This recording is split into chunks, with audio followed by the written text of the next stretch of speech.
I'm Dr. Ashley. And this is Sherry. And this is From Her Point of View.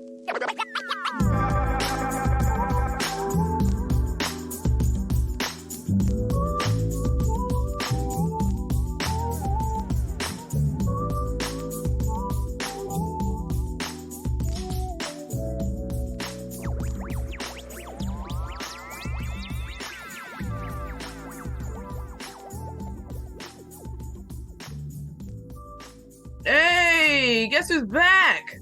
Right? I know y'all been waiting on it. I know I've been waiting on it. My life has changed so drastically. I wanted nothing more but to record. But being a new mom has made that extremely difficult. But we're here now, so we're going to give them what we got. So let's talk about what's been going on since, last time you've been on here was 2021. Wait, I was going to say it had to be at least 2 years because what I remember is, and I might be mistaken, but we recorded right when I found out I was pregnant. You came over, we had our little shindig, did some recording, and then I think we touched base maybe one time after that, but time has definitely gotten away from me. And not being able to just freely just pop on and do things. And my daughter requires 100% of my time, whether I like it or not.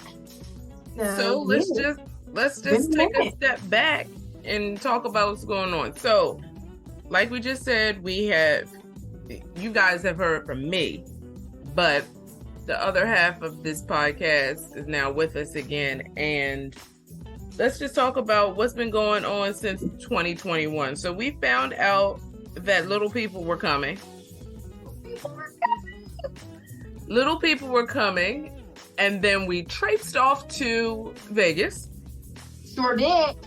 Had a time. Sober and all on this end. Sober and all. Well. And we had a time, and then I think that was probably like the last time that things were what we knew as normal. I really wanted to take the time out to focus on my pregnancy. Being a first-time mom and the stage in which I was in. And then there was a lot of personal things going on in my life at that time that just kind of took my attention away from everything. Podcast. If it wasn't work, personal, pregnancy, I didn't have the energy for it. Becoming a new mom, looking for a house while pregnant, purchasing my first home while pregnant, trying to set things up so that me and my child could have some type of stability. That was definitely key with this whole process. But I really want to go back to the whole getting pregnant thing, because I don't know if we really talked about that. We didn't. Let's go back to it. So, as you mentioned, yes, we found out we were having little people, but let's go back. Okay, go ahead. You go where you want to. I'll facilitate the conversation, and you go where you want to go. And when we go off on a tangent, I'll bring it back.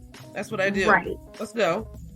So, I was, 38, and not even thinking that having a baby was even in the cards for me, because not even 6 months prior to getting pregnant, I went to the doctor to get tested to see if I was even fertile, to get pregnant, because I've never had a pregnancy scare. And we always talked about that. People would always say, well, you don't want to have a baby? Well, you really don't have no kids? How old are you? It was just such disbelief that at my age, I've never been pregnant and didn't have a child. And so it caused me to have some type of doubt in myself to go get myself checked out. Everything came back clear as day, and I didn't think anything of it. And sure enough, ended up pregnant. But I ended up pregnant during a time in my life where my mom was really sick, and stress wasn't even stress was an understatement. There was so much going on because I was traveling back and forth trying to make sure that she had what she needed and get her back on her feet. And lo and behold, one weekend I stayed home, some things happened, and it happened, and I ended up getting pregnant.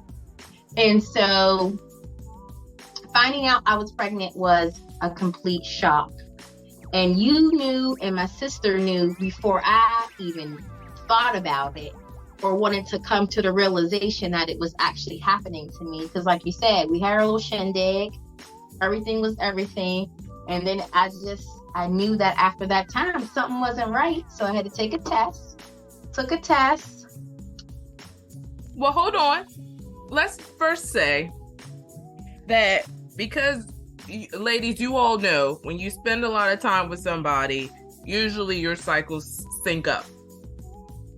So right. Usually things happen around the same time.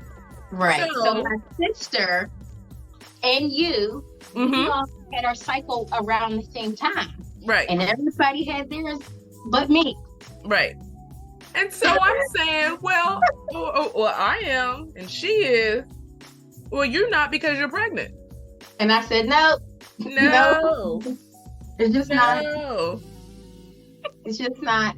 And so I'm going on life like it's just not. It just can't be. Like it's never been. So why now? Was my thought. And yeah.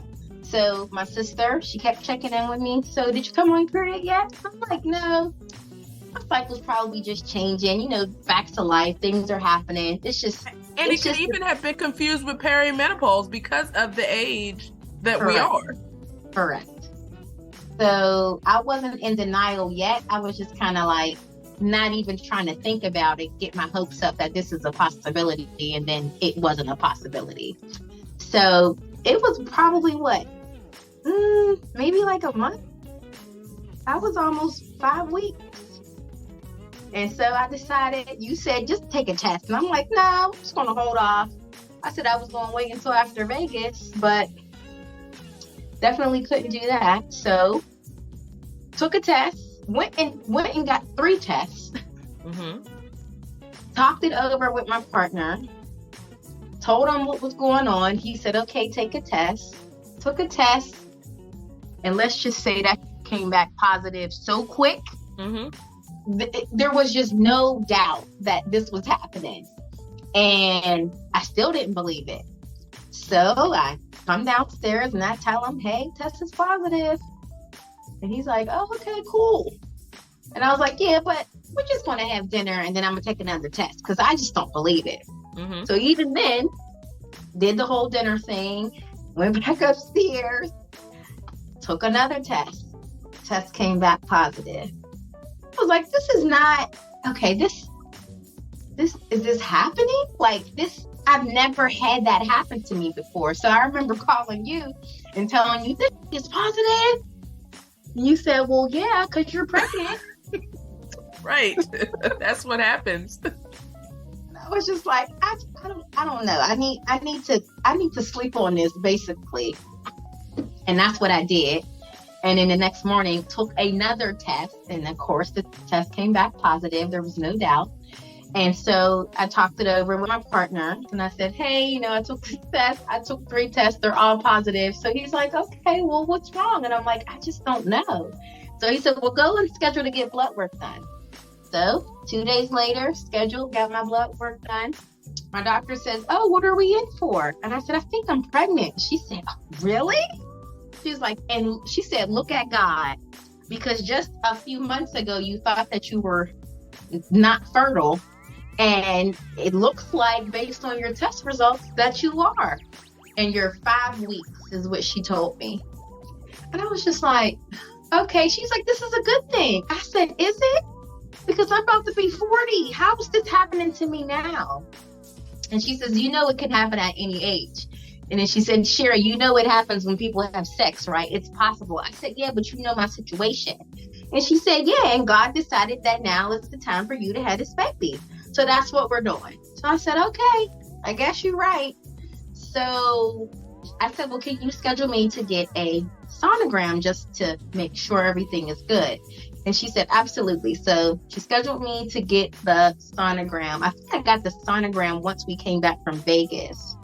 Let's talk about the fact that we were in Vegas and the ongoing commentary was, if this is real.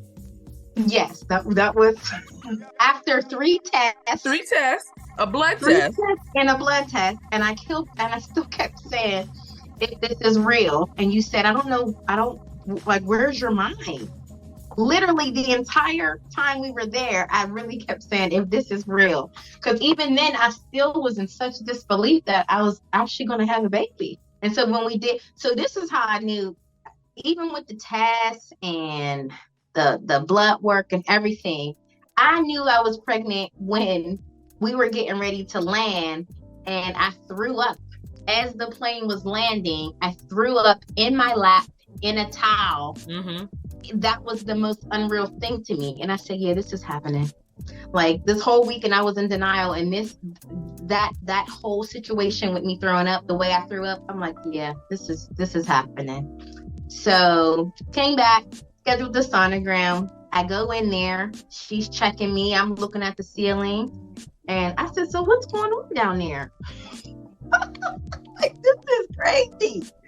And she says, well, you're having a baby, right? I said, so there's something in there?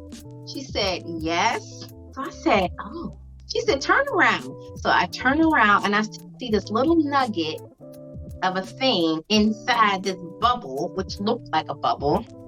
I said, I'm really having a baby. She said, well, did you not know that before you came in here? And I said, yes. I mean, I took several tests and got blood work done, but I was just in denial. She said, no, Mama, you're having a baby. And it was at that moment that I knew my entire life was getting ready to change. Like emotionally, mentally, physically, I knew that things were never going to be what they were at that moment. And just to touch base, when we talked about how people would always be like, why don't you have a baby? Why don't you have a baby?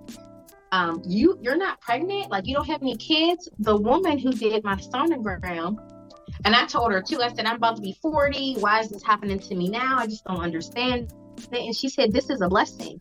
She said, me and my husband have been trying to get pregnant for almost a year now, and she was 42. And she said, it just hasn't happened for me. And it was at that moment that I realized, like, I had to get it together, because this was a blessing. Whether I was shocked by it, ready for it or not, it was happening, and God was going to make sure that I had what I needed to get through the entire situation. But then I had to think about this woman who wanted a baby, and she just could not. So I took the moment out and I prayed with her, and I basically, asked God that if it was meant to be for her, then I hope that it is, because her and her husband really, really wanted to have a baby, and they just were not having no success.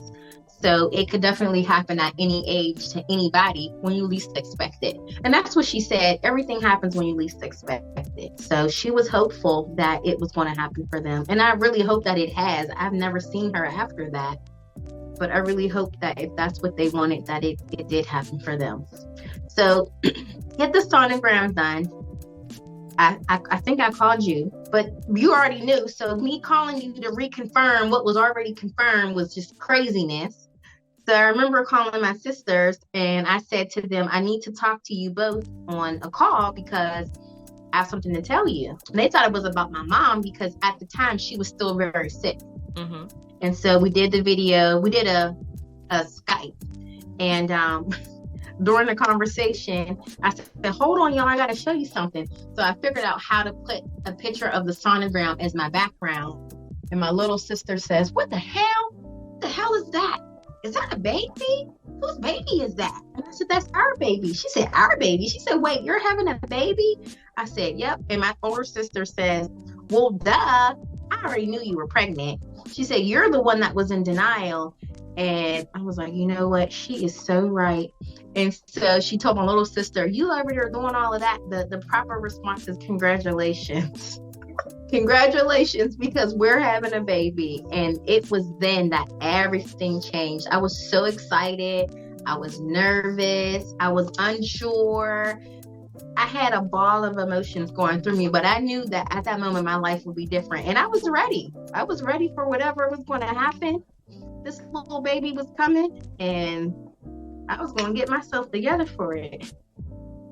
And that's what I did. From that point on, that is what I did. So talk about where you were emotionally, like how that hit you and what you did with it. There were ups and downs because ideally our situation wasn't ideal at the time of getting pregnant. And it was a shock to both of us because, you know, his kids are older, and to be like, oh, hey, by the way, this is happening to us, you know, it was kind of like, okay, like neither one of us kind of knew what to do with that information. But I knew for me, with or without, happy or not happy, this baby was coming. This baby was happening. And I was overwhelmed.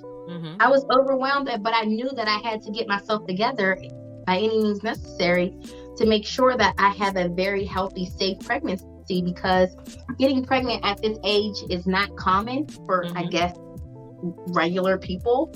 You see celebrities do it all the time, but they be having all nutritionists and all the information and special doctors and all that stuff. So getting pregnant at this age was just not something that was not normal, but it was scary. It was very, very scary. And I just wanted to make sure that I was doing all the things right. I think I got on my OBGYN's nerves because I stay asking the questions. I stay sending her the emails because I just didn't know. And anything I didn't know, I asked. Because I wanted to make sure that I was doing everything right, not just for me, but for the baby inside of me. So emotionally, I was a wreck. I was all over the place. Because it's a lot. It is a lot. And I think the hormones, once they start changing and kicking in, you don't know what to do. And I already have anxiety, something that I was dealing with. So getting pregnant and being on medication and then not being able to be on medication because I was pregnant made my anxiety so bad. And I remember talking to my psychiatrist, and she was like, well, I don't recommend you keep taking the medicine because it can harm the baby. She was like, you just have to find other means to cope. And that was very worrisome. But I knew I had to get myself together by any means necessary for me and for this baby, because this was happening. And they say God doesn't put more on you than you can bear. And so I had to take that and just believe that this was happening and it was going to be okay.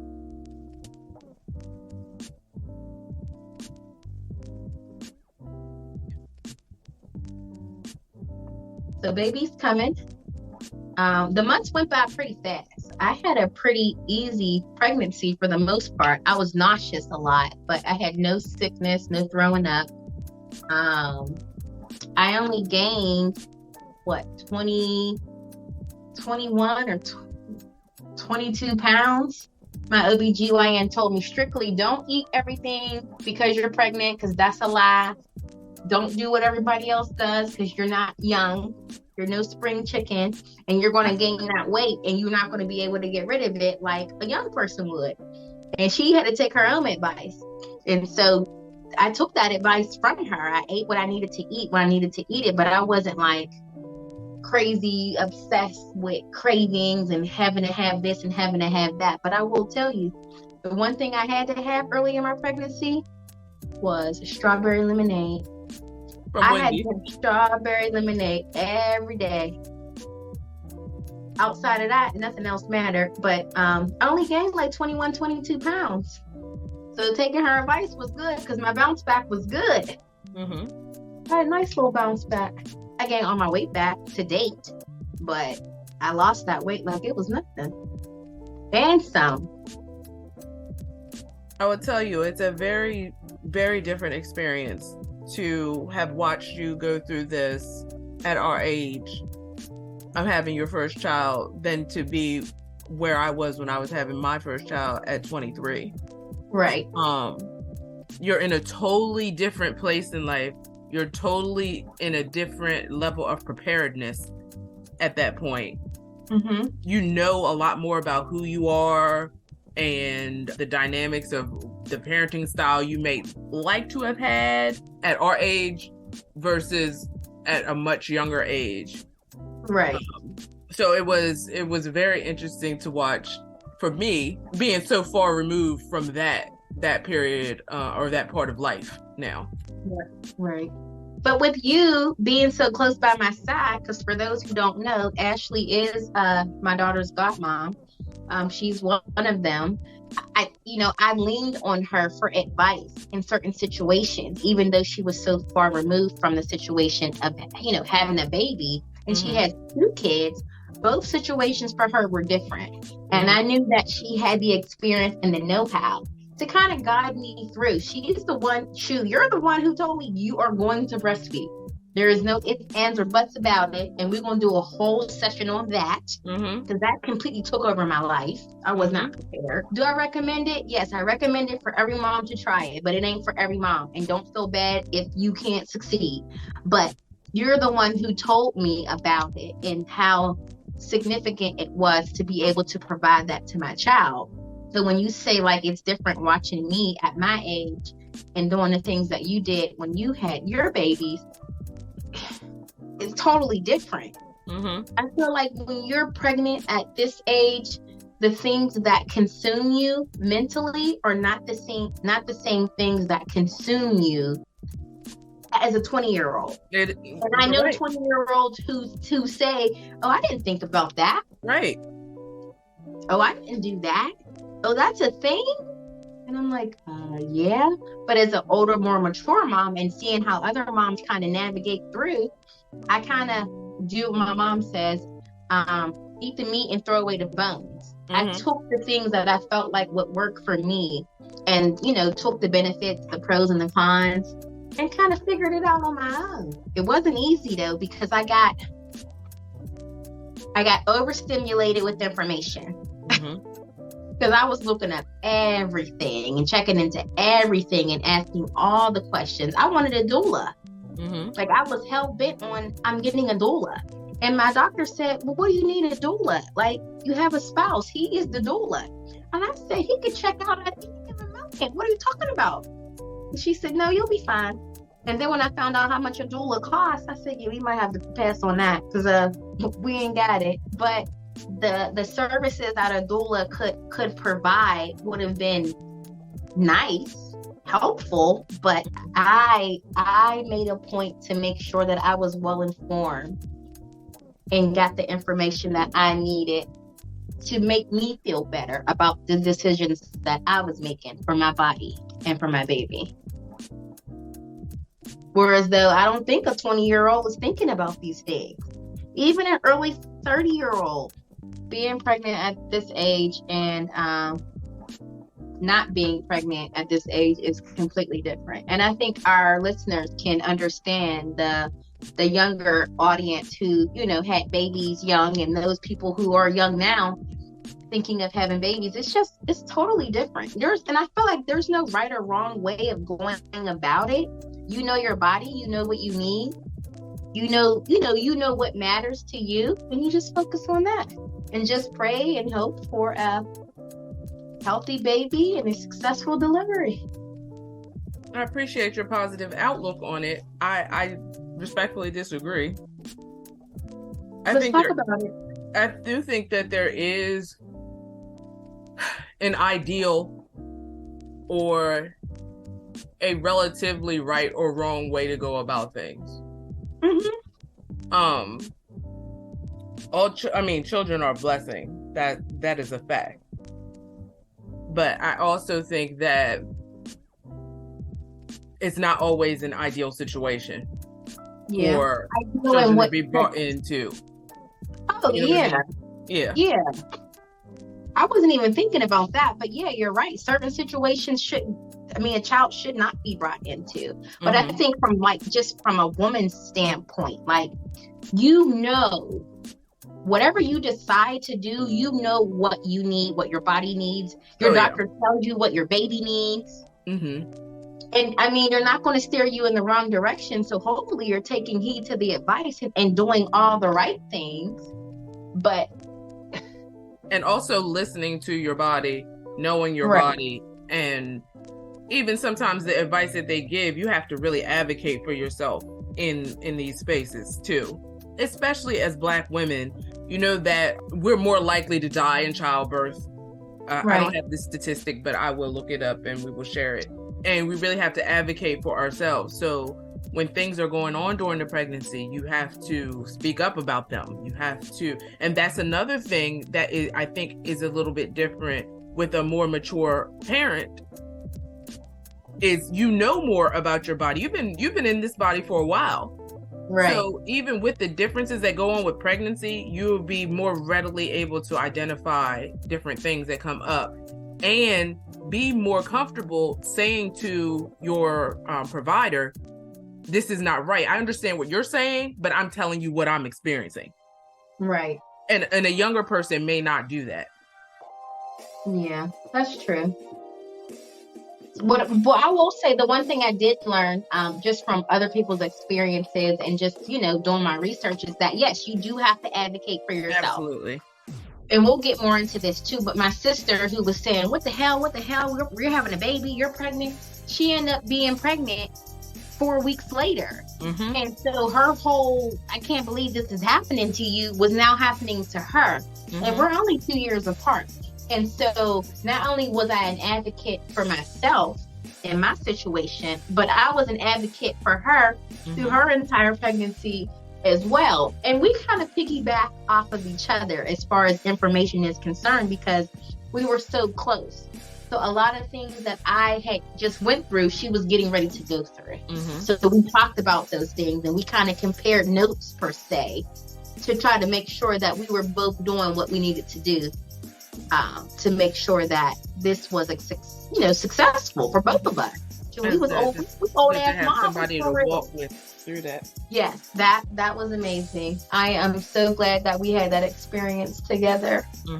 Definitely wouldn't change it for anything. And the cousins, they just love each other so much, and they're going to be so close. They're so sweet. So yeah, advocating for yourself is super, super, super, super important. And just doing the research, I found that very helpful.